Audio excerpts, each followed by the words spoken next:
Hold on to your hats, America, because help has arrived. After months of political wrangling, the Senate has finally passed the Economic Relief for American Families Act. This means one thing: refund checks are on their way. This isn't just some abstract political victory. This is about putting money directly into the pockets of hardworking Americans who need it most. We've all been through a lot lately. The pandemic has wreaked havoc on our lives and our economy. Millions have lost their jobs. Families are struggling to put food on the table and keep a roof over their heads. This relief package is a lifeline, a beacon of hope in these uncertain times. But let's be clear, this wasn't a gift from our elected officials. This was the result of you, the American people, making your voices heard. You demanded action, and for once they actually listened. This victory belongs to you. Now, you might be surprised to hear that this bill actually passed with bipartisan support. Yes, you heard that right. Democrats and Republicans actually agreed on something for once. Shocking, I know. It seems like pigs really can fly. The truth is, the pressure was on. People from all walks of life, from all political persuasions, were hurting. Politicians on both sides of the aisle knew they had to deliver. And deliver they did, albeit after months of agonizing negotiations and enough political posturing to make your head spin. This bill proves that when it comes to the well-being of the American people, there is more that unites us than divides us. Let's hope this spirit of cooperation continues, because we've got a lot more work to do. Alright, let's get down to the brass tacks. What exactly is in this for you?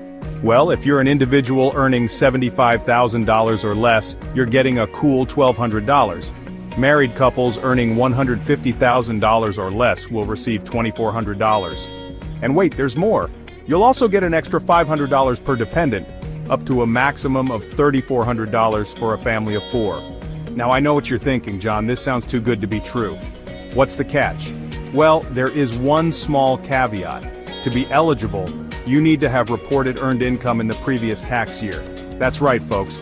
They actually want you to have worked for it. The IRS, under the watchful eye of Treasury Secretary Janet Yellen, will start sending out these payments via direct deposit as early as March 15th. If you're not set up for direct deposit, don't worry, you'll get a good old-fashioned paper check in the mail. Just be patient, it might take a little longer. Now, this isn't the first time our government has sent out stimulus checks. Remember back in the dark ages of 2020? Yeah, we've been here before. But this time, things are a little different. For starters, the income thresholds are a bit higher this time around, meaning more people qualify for the full amount. And then there's that little work requirement we talked about earlier. That's a new addition, designed to appease those who worried that free money would discourage people from working. Whether or not you agree with that logic, the important thing is that the money is on its way. So let's not look a gift horse in the mouth, shall we? Section 5, Beyond the Check Building, a Stronger Future. But hold on a minute, there's more. This relief package isn't just about handing out checks, it also includes some important investments in our future. For example, the child tax credit is getting a serious boost. Families can now receive up to $3,000 per child, with an extra $600 for those little rugrats under the age of 6. That's a lot of extra cash to help with childcare, education, or maybe even a well-deserved vacation, once it's safe to travel again, of course. And that's not all. The bill also includes $50 billion for much-needed infrastructure projects. We're talking roads, bridges, broadband internet, the whole 9 yards. This is about creating jobs, boosting our economy, and building a stronger, more resilient America for generations to come. Section 6, the price tag of relief. Now all of this sounds great, right? But you know what they say? There's no such thing as a free lunch. This massive relief package comes with a hefty price tag, $175 billion to be exact. That's billion with a B, folks. Naturally, this has sparked a heated debate about the national deficit. Some economists argue that we simply can't afford to spend this much money, while others maintain that the benefits of stimulating the economy outweigh the costs. It's a complex issue with no easy answers. But here's the thing, when people are struggling to feed their families and keep a roof over their heads, we can't afford not to act. Sometimes you have to spend money to save money. Section 7. Spending your refund wisely. So you've got your refund check. Congratulations. Now what?